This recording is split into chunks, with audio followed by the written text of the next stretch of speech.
would have to take medicine every day for the rest of their lives.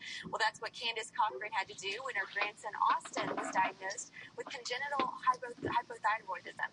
So she wrote a book with the help of their dog Oliver to try to ease the burden of families going through similar situations. Candyce and Oliver are joining me now to tell us more. Welcome to Better Nashville. Thank you. Great to have you. Now, we have a sweetie right here, Oliver.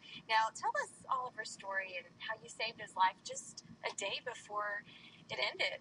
Oliver was going to be put to sleep. He had a mate, Olivia, and the woman did not want to breed anymore. Oliver was used as a stud dog, and what happened, I went up, rescued him, and I fell in love with him, and I could not get rid of him.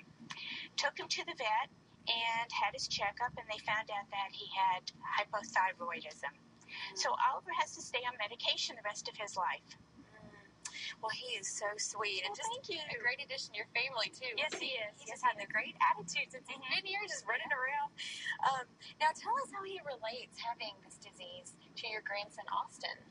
Well, it's not just Austin, it's all children now that have met Oliver who have been sick and have to take medication the rest of their lives.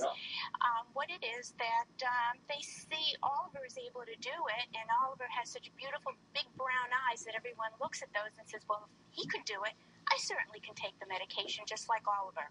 Absolutely. Now, tell us, how much does Austin love Oliver? Do they get along? Oh, Oliver is Austin's hero, and not just Austin. It's every child's hero.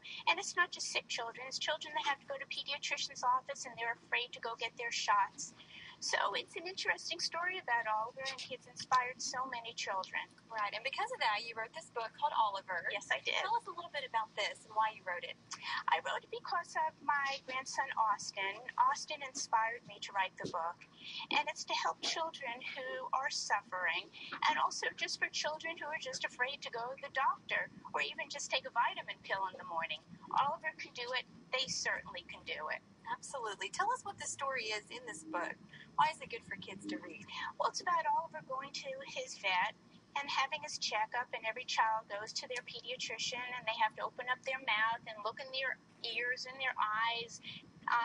The book shows how Oliver has his heart tested, and also the scary part is the needles, and no children like to have shots. Right. But Oliver could do it, so they could do it. Definitely. And it's really inspired a lot of kids. You have a letter you're going to read for us real quick. Yes, I would love to read this letter.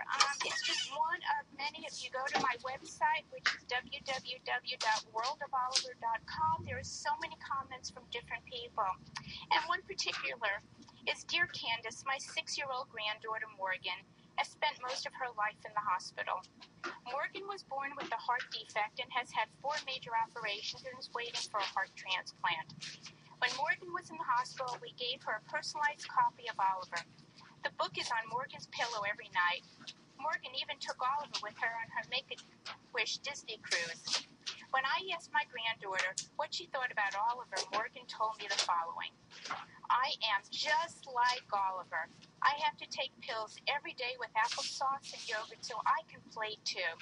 Next month, I have to go to the hospital to have eye surgery. I will bring the book with me. Just like Oliver, the book started out sad, and at the end, it was a very happy book, just like me. Thank you, Candyce, for the wonderful book. Love, Morgan's Claremont, Claire Spall. That is so sweet. Oliver is such an inspiration. Yes, he is to many, to many. So sweet. And the great thing is all the money goes to animal rescue that you make from the book.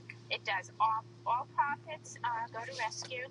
And the only way to buy the book is through Oliver's website, which is www.worldofoliver.com. And every book that goes out is personalized by me and Oliver. Oh, paw print? Or well, not paw print by his name. Yeah. But there are paw prints in there from Oliver. Thank you so much. Thank you for being Oliver. Bye. Such a sweetie. Thank you. Again, Oliver is available online and in bookstores now. For more information, you can get a link to their website through ours at betternashville.com.